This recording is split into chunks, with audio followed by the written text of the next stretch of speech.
I'm Dan Porterfield, President and CEO of the Aspen Institute, and it's a great pleasure to welcome you to today's session. We are joined by two extraordinary leaders, thinkers, and advocates for the public good. One, the great Walter Isaacson. Now. No more need be said. Good. Welcome home. Thank you. But we know an intellectual extraordinaire who has led this institute for 14 years to heights that even the other Walter, our founder, couldn't possibly have envisioned. Our second founder, and a great inspiration. He also created the Aspen Ideas Festival and then Aspen Ideas Health in partnership with Kitty Boone, Ruth Katz, and Elliot Gerson. We're also so excited that Kathy Isaacson is here today. Thank you very much, Kathy. So Walter will be in conversation with another one of one, Dr. Francis Collins, current acting science advisor to President Biden and the 16th director of the National Institutes of Health, serving from 2009 until 2021, which is like serving 80 years, given the intensity of that role. Dr. Collins, thank you for serving our country and for joining us. He is the only presidentially appointed NIH director to serve in more than one administration, and he served in three, President Obama, President Trump, President Biden. In this role, Dr. Collins oversaw the work of the largest supporter of biomedical research in the world, spanning a spectrum, of course, from basic science to clinical to social science research, and so much more. He is a physician geneticist noted for his landmark discoveries of disease genes, his leadership of the International Human Genome Project, and his deeply honed ethical sensibility.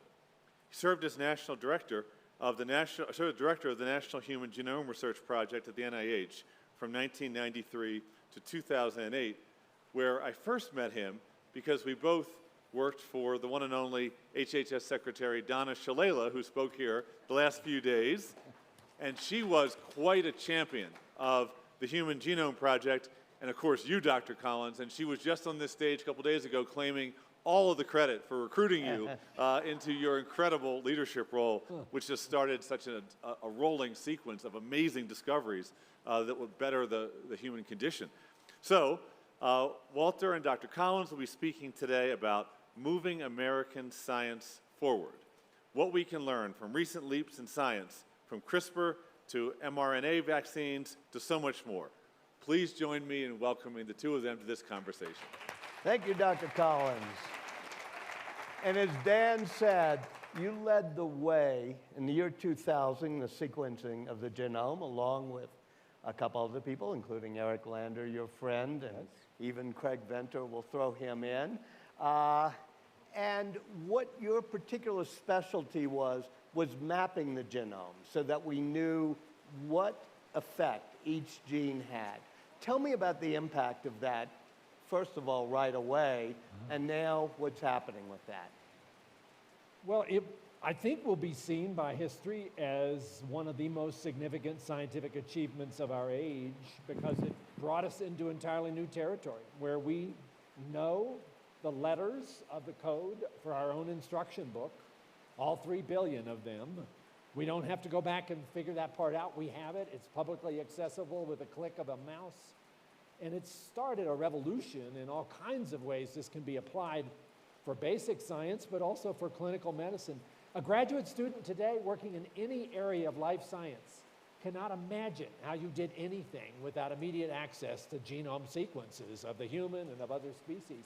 And the technology that was built during the 1990s to make the Genome Project successful was transformative and continued then to develop to the point where today your genome and mine could be sequenced for less than $1,000, which is quite a step forward considering the first one cost about $400 million.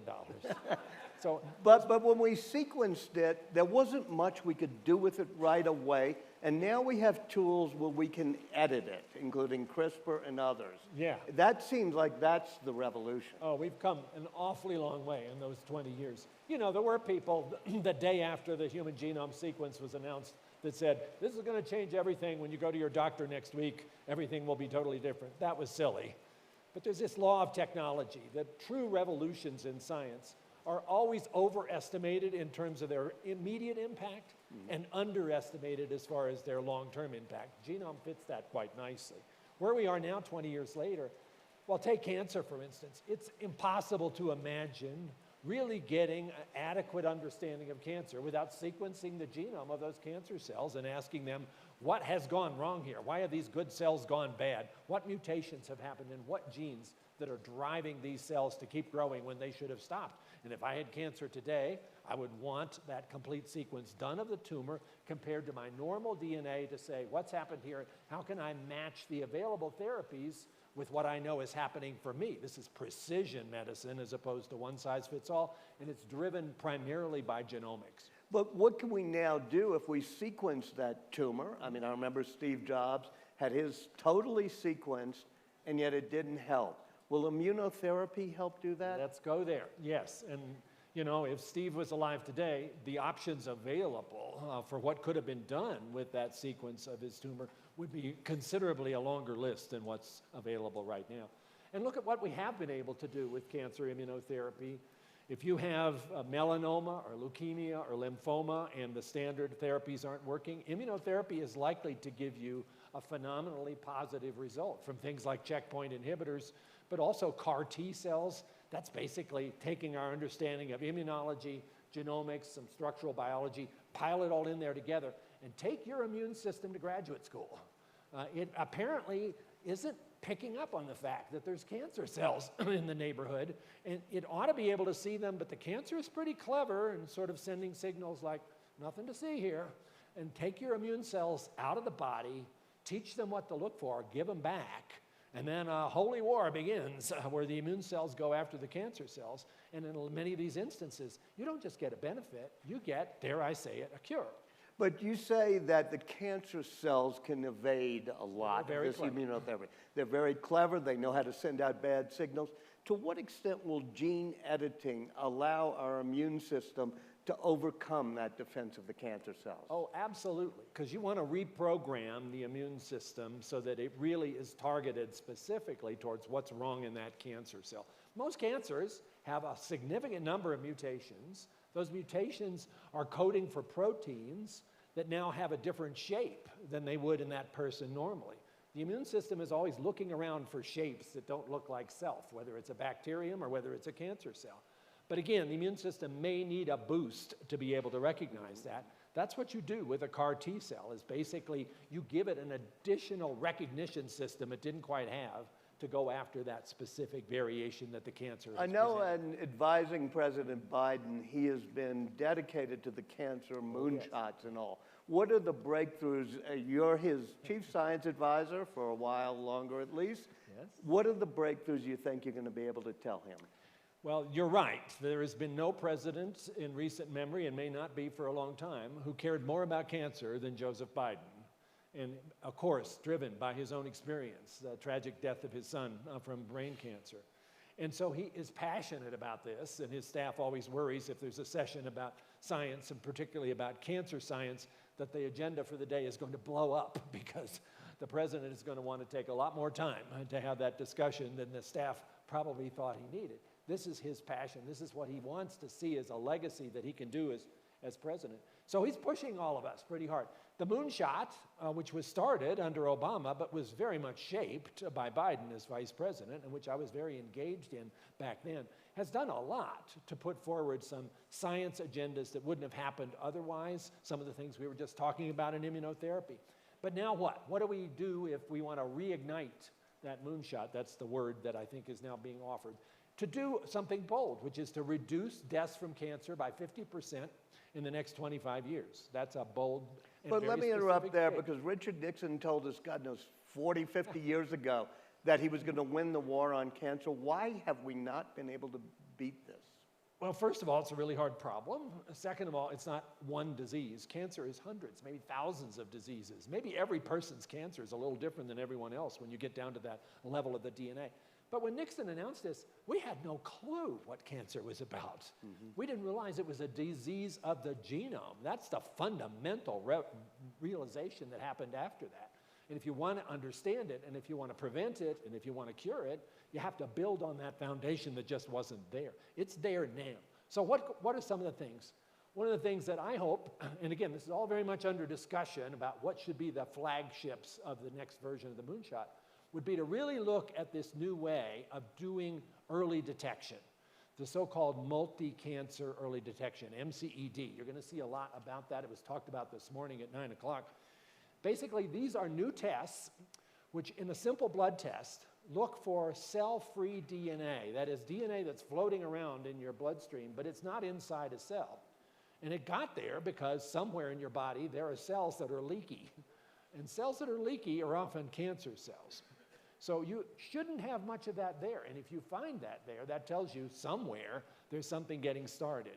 And then the most ambitious versions of this, you can even figure out where that came from by looking closely at that DNA and its modifications, things like methylation, to say, oh, there's DNA here that shouldn't be, and it looks like it came from the pancreas. The expectation, of course, is that that would be a really valuable thing to have available because you could do early diagnosis and have a better chance of treating. But the problem is we don't really know whether this is going to work in the real world. You can imagine all the things that might go wrong. If I have this test and it says, oh, you have an abnormal finding, but we're not quite sure where it's coming from. We'd better do all these scans and see what's there. And you do all the scans and maybe you found a little tiny nodule. How many of us don't have tiny nodules somewhere at this point with all the resolution we've got in scans? Then you go after that. Oh, well, that turned out that wasn't it. You're maybe left in a very ambiguous situation with a lot of anxiety for an undetermined period of time. Are you going to do this? I'm not ready yet. I want to see the data. So that's what the moonshot could do. Suppose we ran that kind of a program in a couple 100,000 people, offering them the chance to do this, doing the appropriate follow-ups, and then seeing how did it change outcomes? Did we save lives? That's what you really want to know. The assumption is, and it seems pretty well grounded, that that should happen, but until you've actually done this on a scale that is going to have enough people from a diverse background, I don't think we know. That might be a really good moonshot project. I'll give you one more. This is another passion of mine. Walter, there is a disease, which is the most common cause of cancer in a particular part of the body, which is now entirely preventable with a treatment that has been developed in the last few years. And the disease is hepatitis C. Hepatitis C is the most common cause of liver cancer. We now have a treatment. No, it's not a treatment, it's a cure. That 12 weeks, 1 pill a day, if you have chronic hepatitis C, and if you do, you may not know it, that virus is wiped out about 97% of the time. If I go to my doctor for my regular annual checkup, does the blood test say if I have hepatitis C? It should, because CMS now says that ought to be done.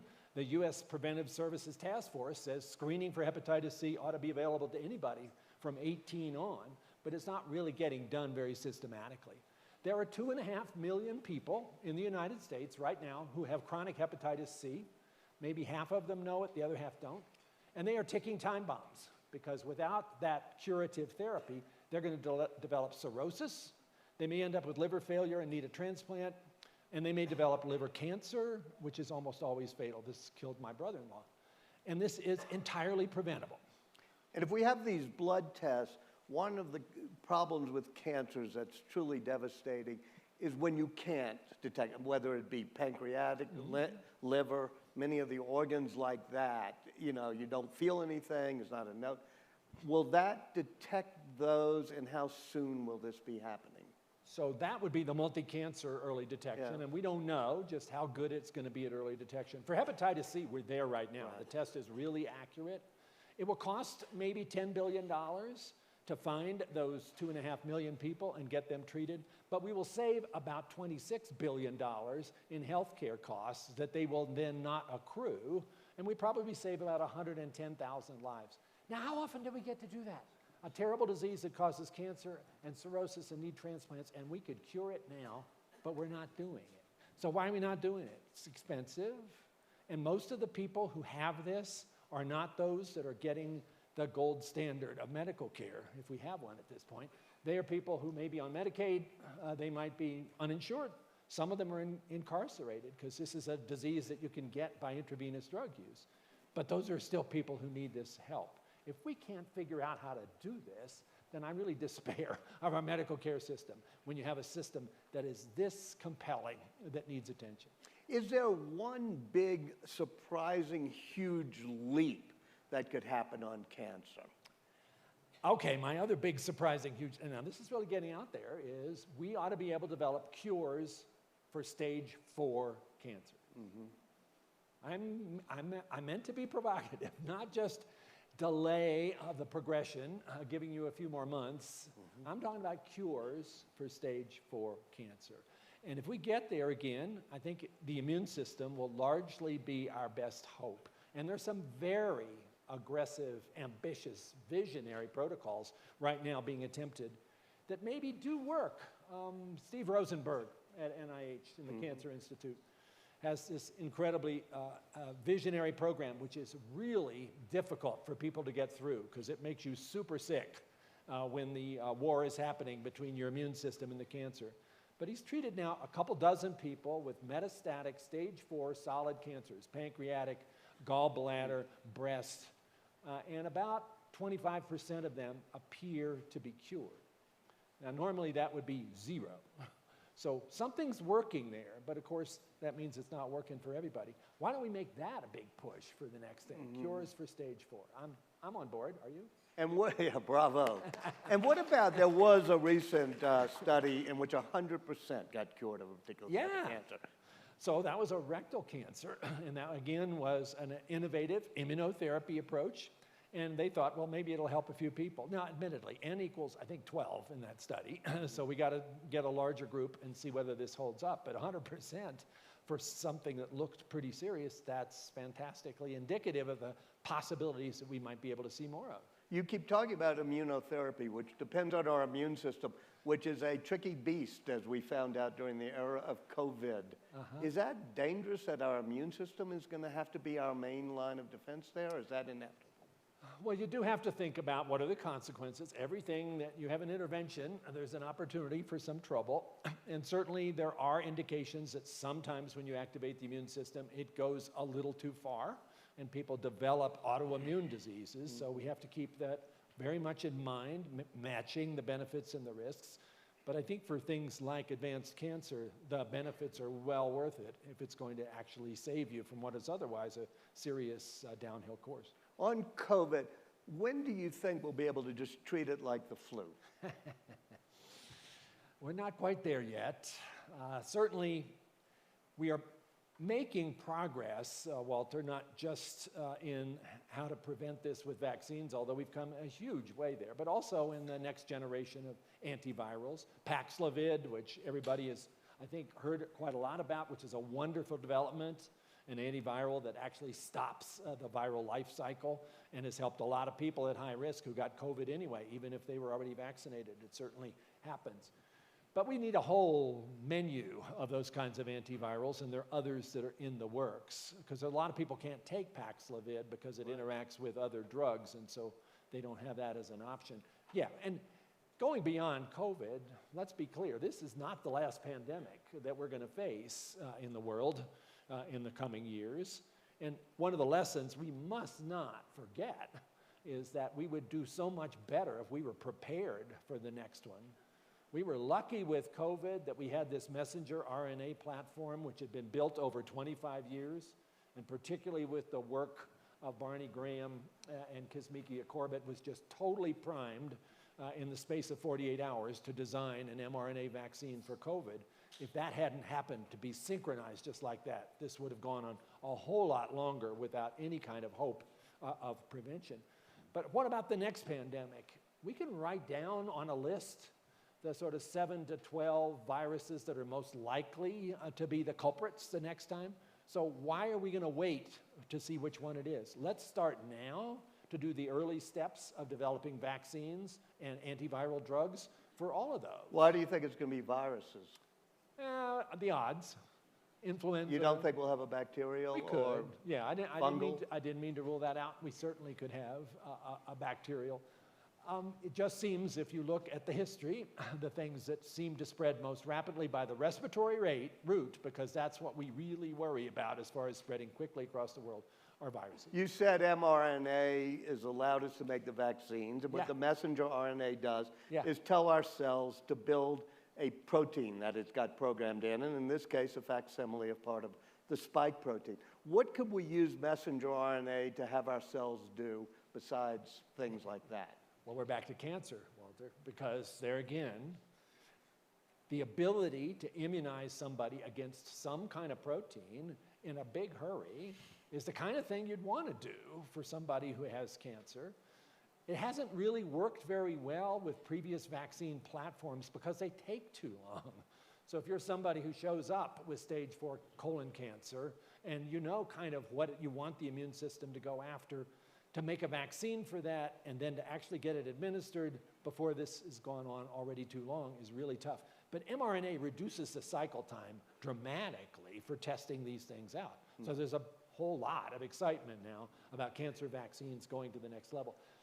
If you want a really bold idea, and this might be one that the new ARPA-H program studying biomedical research would take on, consider that if you look at common cancers of colon, pancreas, breast, prostate, there's sort of a list of maybe 50 protein mutations in things like P53 or KRAS that pop up over and over again in different people. So those are specific mutations that shouldn't be there in a normal cell, only in a cancer cell. What if we built a vaccine against that menu of cancer mutations and gave it as a prevention to everybody? As soon as that first cell pops up thinking it's on the way to becoming a tumor, the immune system sees it and it's gone.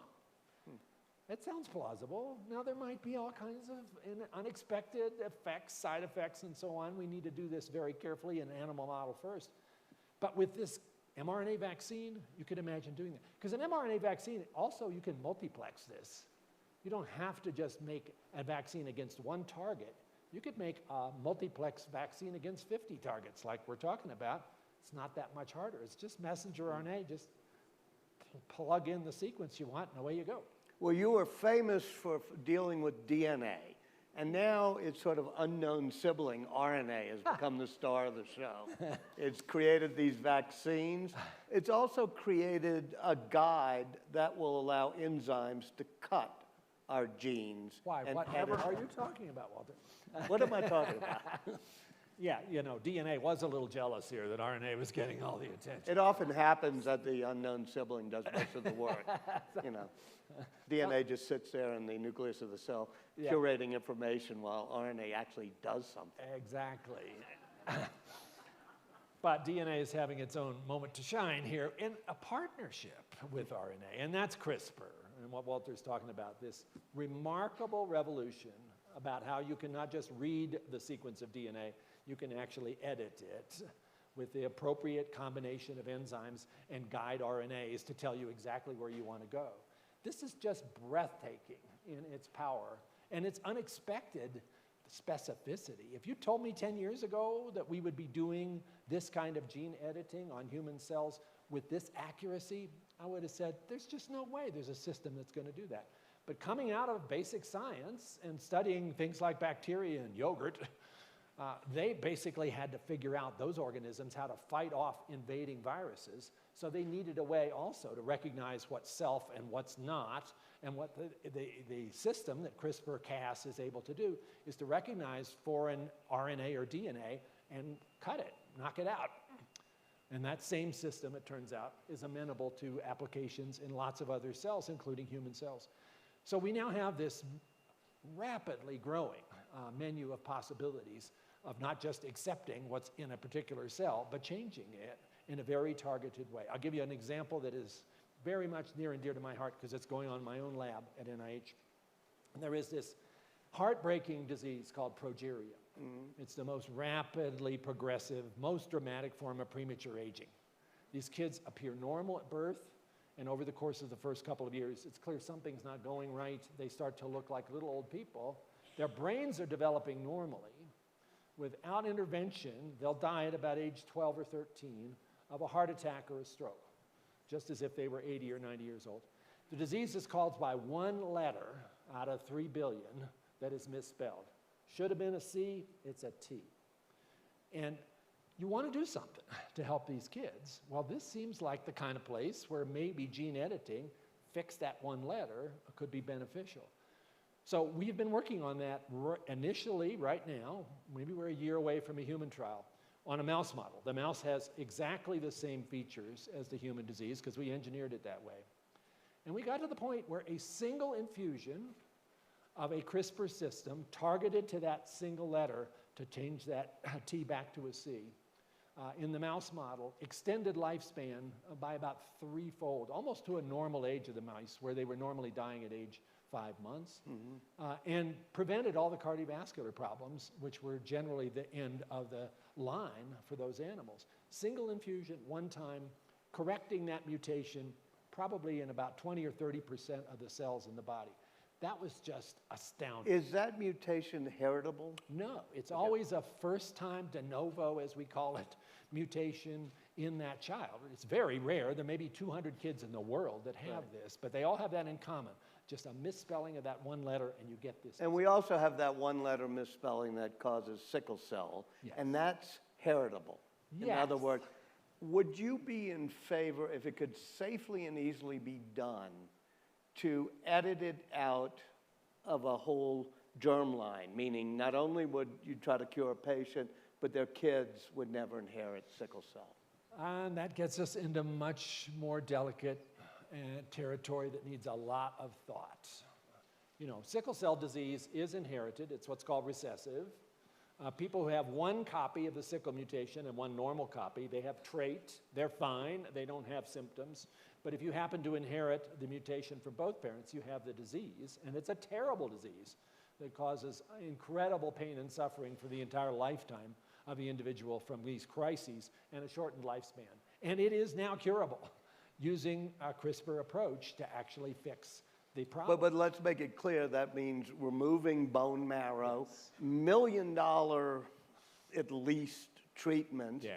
There's, what, 5 or 10 million people with sickle cell around the world. This is not a solution. It doesn't scale, you're quite right. I mean, we've probably only been able to do this in our very well funded United States to maybe a couple dozen people right now, and there's 100,000. So why wouldn't we cut it out of the human genome totally and make an inheritable fix that would be far cheaper? Well, it won't help the people that are alive with it right now, and maybe you're thinking about downstream. I think we will drive the cost down of fixing this dramatically. We have a deal with the Gates Foundation right now where in 10 years, this should be something you can do with a single interaction with a patient in a low-income setting, which is where most people with sickle cell disease live in Africa, and be doing it for $100 or less. And I think that's achievable. Okay, but let me get to the moral question. Yeah. I mean, which is, in 50 years, we'll be able to make inheritable edits of the human species. Your grandchildren, or your children, most of your grandchildren, the age limit here, will probably have the choice of designing their babies to avoid sickle cell, to have blue eyes, simple genetic traits, and maybe in 100 years we'll have the chance to design children the way we want. Tell me the moral thinking you have on that. I almost hope you're wrong, because I think that is a very important dilemma that we need to come at with a great deal more thought. If we're talking about manipulating the human genome that's being passed from parents to children, we're stepping into territory that is truly unprecedented. And you might do it with good intentions to wipe out a sickle mutation, but are you sure you didn't have some other off-target effect? And how would you know? Even CRISPR-Cas, with all of its elegance, it occasionally makes mistakes, and it goes and fixes one place. But there was another place in the genome that looked kind of similar, so it fixed that too. But if you could cure Huntington's without off-target, would you do it? I would. On the people who are born with the mutation, I would fix it. But I'm not sure I want to go and do that in the gametes without being quite sure what I might be creating as far as an unexpected outcome. And let's get into the moral and ethical issues. This really comes down to what it means to be human. Are we, in fact, ready to take on the opportunity, the responsibility, and it should be taken with great seriousness, of changing our very essence, of rewriting our instruction book without great certainty of what that means. Are we smart enough to know what an improvement is? Is this the new version of eugenics? Will it lead to great differences between the haves and the have-nots, the people who can edit and the people who cannot? And fundamentally, for me as a person of faith, is this taking into our hands something that does not belong there, of basically creating a new species that is not the species that we started with? You wrote a great book called The Language of God, in which you talked, as you just did, about how you approach things as a person of faith. How does approaching gene editing and our ability to help the human species, what the science could do, but where your moral qualms may say, I'm not easy with it yet, how does that fit into gene editing, especially heritable gene editing? Well, it certainly needs a lot of careful consideration, and not just by a few people, really by society. Jennifer Doudna, who you wrote about in this wonderful book, The Codebreaker, has obviously wrestled with that a lot, and effectively so, and from her position as a Nobel Prize winner, she carries a lot of influence, and that's good. Let me just say, as far as gene editing of things like fixing sickle cell disease in somebody who has the disease, I see that as not an ethical problem, but as an ethical mandate. If we know how to do that, how to alleviate terrible suffering, we should figure out how to move that forward, as long as the people involved in that recognize the benefits and the risks, give informed consent, and so on. But when you get to the germline, it's just a whole nother set of arguments. And I can't actually, Walter, right now come up with an example where editing the germline in an embryo right now is necessary to prevent a disease, because I can see other ways to do that that are not nearly as ethically fraught.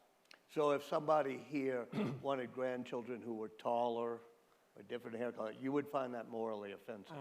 Yeah, basically, I would say maybe you better figure out how to help your children identify mates who have those priorities in their characteristics, and do a little assortative mating, but leave the CRISPR part out of it. So you think assortative mating is moral, but genetic editing isn't? Well, now, wait a minute. I think Sorry. I just got entrapped. Now, we all do assortative mating. And we do it on our cows. But we do it, hopefully, with free will and not with imposition of other people's opinions. So that includes grandparents. So, yes. In this room. I've always thought that great scientific discoveries and innovation come from something very basic, which is understanding the most basic unit there is. Yes. Like when Einstein figures out and Niels Bohr figures out the atom, or when people like Alan Turing and Shannon figure out the bit, the binary digit that can encode all information.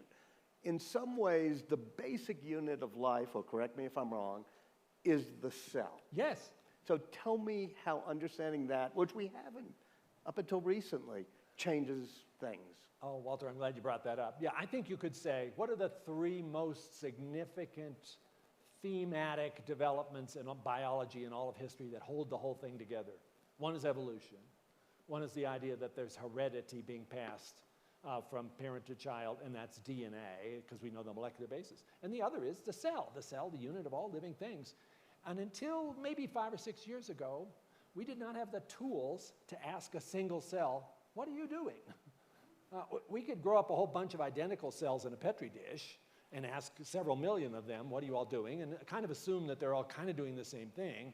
But if you wanted to look in a living being, like a piece of liver or brain, what are you doing? You'd have this very uninteresting kind of mix of cells all muddied together, and you couldn't really say what each one is doing. That has all changed. This revolution in single-cell biology, which I will point out is a direct consequence of the Genome Project, the technology is better and better. So you can take a single cell in a microfluidic system, and you can ask what genes are being expressed by which RNA molecules are actually present in that cell. And you can count thousands, tens of thousands of cells and ask them what they're doing and compare them to each other. Last fall, this dramatic application to the brain. They looked at the prefrontal cortex of the brain of mice and monkeys and humans, and they basically counted hundreds of thousands of cells from each of those, looking at each one, what was it doing? Is it like another one nearby? Until that had been done, We thought, maybe there's a dozen or so different cell types. No, there are hundreds of different cell types, and we can now see what they do, and we can ask them what their function is. This is a revolution in our understanding how the brain works and how that gets upset in disease, all because we can do single cell biology. And that is just only now, I think, beginning to be appreciated across the whole range of medical research. Will artificial intelligence allow us to figure out more about the folding and shapes that determine this?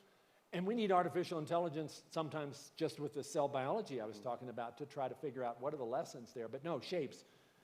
One of the fundamental questions, my PhD is in quantum mechanics. You might be surprised to know that. And one of the things that we talked about back in the day when I was in that part of my training was, will we ever come up with a way from first principles to predict the folding of a protein? That's a really hard problem. You have a structure that you can write down. It's maybe got 120 amino acids in it, and they all have certain shapes, but they have to fold up in a way that has the most stable energy. And up until maybe 5 or 6 years ago, we were failing at that. And I'm sorry, let me ask you a really dumb question. Doesn't the DNA determine the amino acids that are in the protein? Yes. And does the DNA then determine the shape too? Okay, thank you. No, DNA tells the RNA, which is sort of a copy of the DNA information. RNA is not quite as smart as DNA in that regard, going back to that. But then RNA, with this process of translation, codes for those amino acids. And we know all of that. But we were not able to look at that stretch of amino acids and say, what would that protein look like? How do you go from 1 dimension to 3? And now with very impressive machine learning, artificial intelligence, things like DeepMind, it has been possible, finally, to solve that for many proteins in short order. And imagine what that means for trying to understand biochemistry, or if you're trying to develop a drug, and the drug needs to bind to a target, you need to know what the shape of that target is. Everything we want to know about drugs is how they physically interact with their target in sort of a lock and key. And if your key was never really shaped, or your lock wasn't either, you have a very hard time doing that rationally, and instead it's just hit or miss, a lot of guesswork. And this is new enough that I think the full implications of being able to do structural biology purely in silico is only just beginning. Meaning structural biology purely on a computer? Yeah. Okay, yeah. So, well, let's see what happens with that. I'm sort of ticking off a lot of revolutions here, but that's because they're happening. If you have been watching progress in biomedical research, even with the COVID 2 years, which did a significant slowdown on a lot of other things because people couldn't be in the lab safely and had to be working on COVID, you can still see, now we're picking back up again. We're on an exponential course of new knowledge about life science and particularly about human biology that is unprecedented. And it is a great time, by the way, to be a life scientist. And it's a great time to find all the resources we can to push into this. I wish we had a bit more of that. I would say, because this is a really important thing for anybody who's contemplating the future, we have got to be sure our workforce, for doing all this great science, is encouraged that there's a career path there, especially if they're just getting started out. We need to really encourage those early stage investigators. And we need to have a diverse workforce, which right now we really don't at the level that we should. Otherwise, we're missing out on productivity because we know in every field, including biomedical research, diversity increases productivity. And we have not so far really figured out how to make this kind of career as welcoming as it should be for people from underrepresented groups. And that should be a high priority for all of us. How? Well, partly by knocking down the barriers that have existed for individuals who are not, like me, white males, where you can provide more in the way of mentoring, more networking, which may come natural to white males, but may not if you happen to be the first person in your family. Although a majority of people now in the life sciences as graduate students are women. We're doing better. People of color. We're doing better with women in terms of getting them into the pipeline and getting PhDs, but we're not doing nearly well enough in terms of more senior leadership. Does that impact women's health? Maria Shriver asked me to ask that question. I don't know if she's here. Yeah, okay.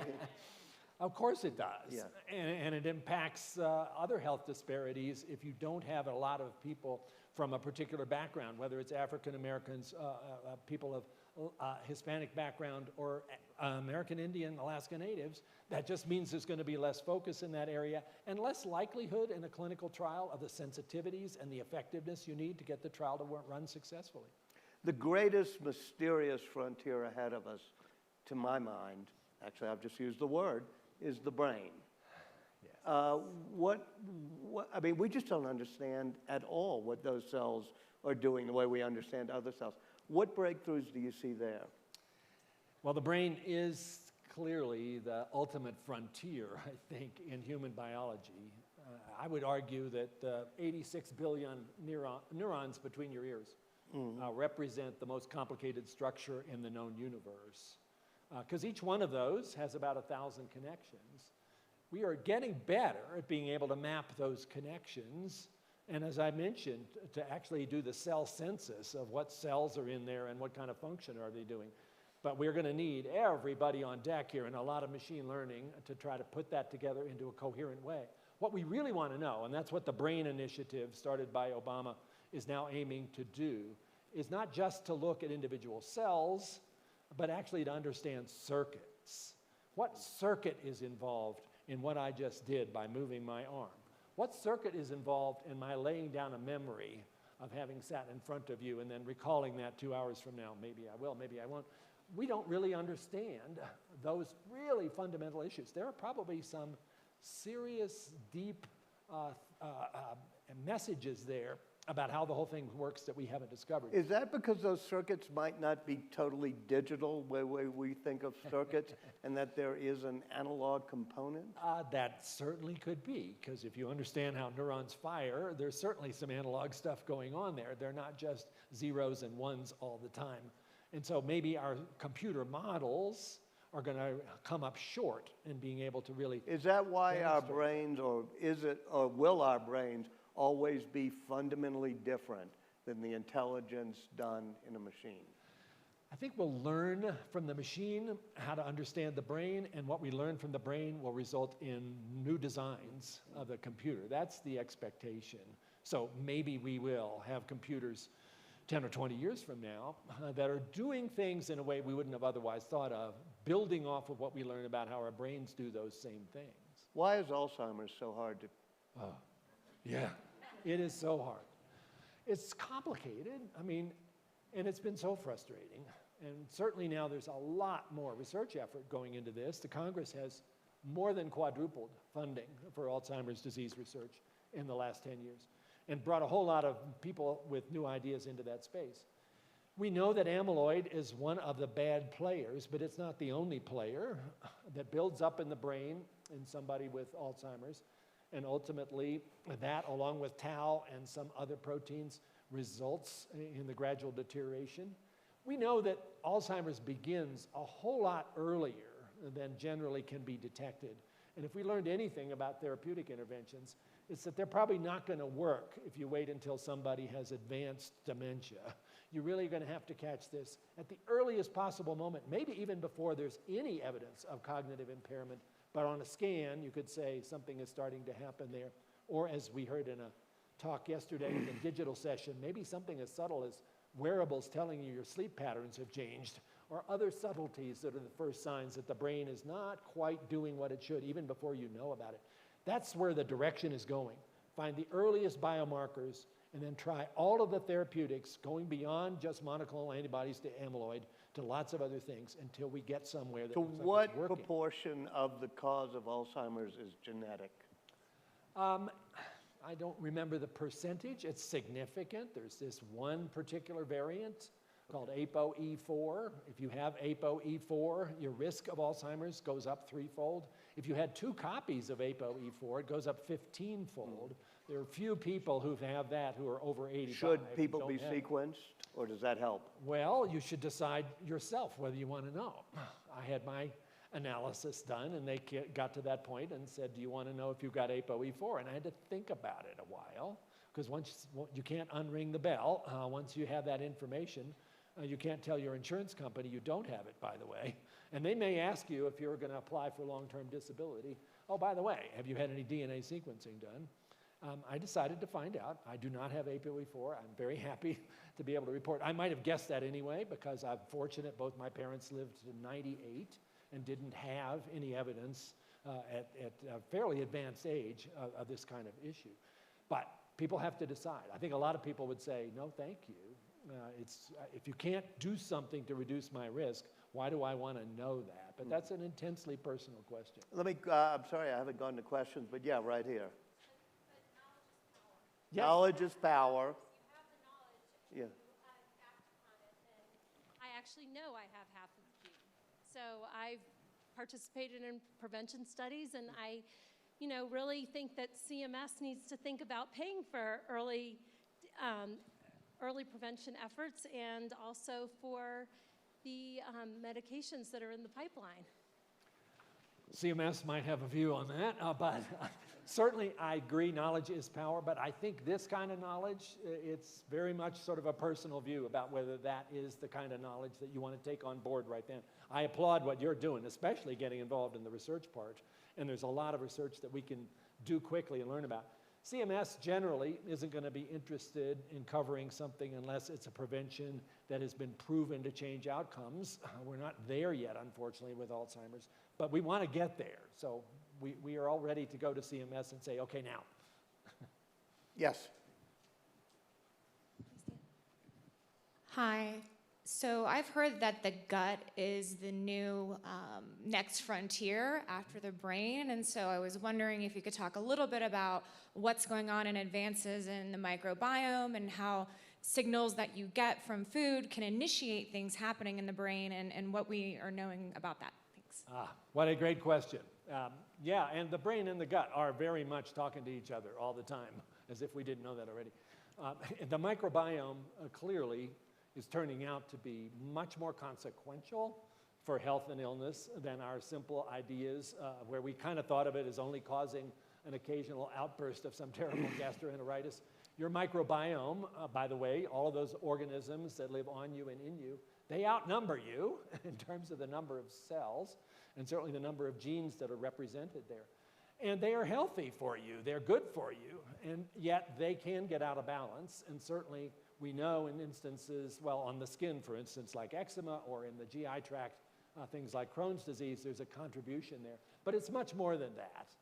You know what, I would have to say, I think one of the frontiers right now that really has promise and hasn't yet been fully realized is nutrition research. If you look at the way we've been doing research on nutrition for the past many decades, it hasn't fully embraced all of the new technologies and opportunities that we now see in front of us, and particularly the microbiome, to really ask, because those microbes Are have eggs DNA. good for me or What's there? bad for me? Sorry? Are eggs good for me or bad for me? Depends on your genome. I don't want to give you a one-size-fits-all answer.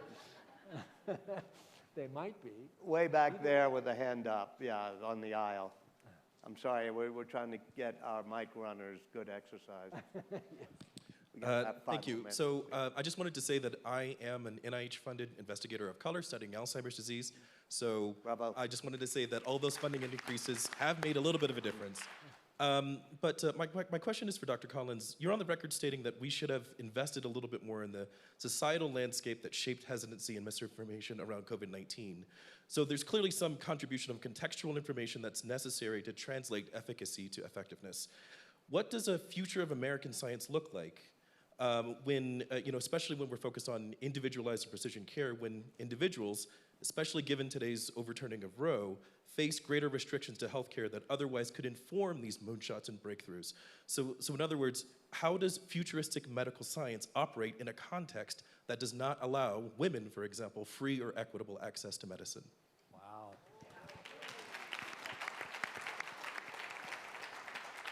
You got the Maria Shriver Award. Oh, what a phenomenally important question, and drawing in today's findings along with it. You know, people ask me, what was your greatest disappointment as NIH director with the response to COVID?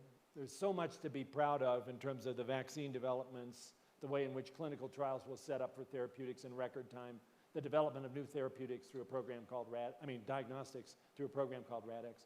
The big disappointment was that even with all of the data, all the science, particularly about vaccines, we failed to convince 50 million Americans that this was something they wanted to take advantage of. And I did learn from that just how much we had underappreciated the importance of social and behavioral health research to try to understand how those decisions get made. Obviously, people barraged by lots of other information coming from social media, sometimes from politicians, that seemed quite contradictory to what the scientists were telling us, and scientists began to look a little bit like elitists in the minds of people in our very polarized society, and we lost probably 320,000 lives as a result of this. This was not just sort of a minor misunderstanding. So we have got to learn from that lesson how to take our social and behavioral research agenda forward in a much more intentional way and maybe expand that as well. Because the pressures are going to get probably not better, but worse. And we really are going to have to figure out a way. How can health information be conveyed more effectively than apparently we were able to do with COVID vaccines? I was in a clinical trial for the COVID vaccines. Thank you. And you are now doing something extraordinarily important, and I want you to end on this by enlisting people here, which is almost like an all of us, which is all of us somehow participating to the extent we can in understanding where we're going. Tell us about the All of Us initiative. Thanks, Walter. That is a great opportunity. And everybody get ready. I'm going to give you a website where you can become part of this. Don't we really want to know, for each of us, what are the things we can do to stay healthy? Or if we happen to get a new diagnosis of something like heart disease or diabetes, what is the very best way we can manage that? One size fits all is the way we've done medicine, the way we've done prevention for all of human history. It was the best we can do, but we can do better now. We're all different. We have different inheritance in our genomes that can be measured. We have different environmental exposures. We have different health behaviors, which can also be quantified. And we have different social circumstances.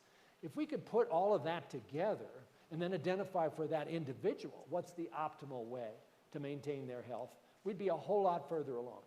But to do that, we got to have data.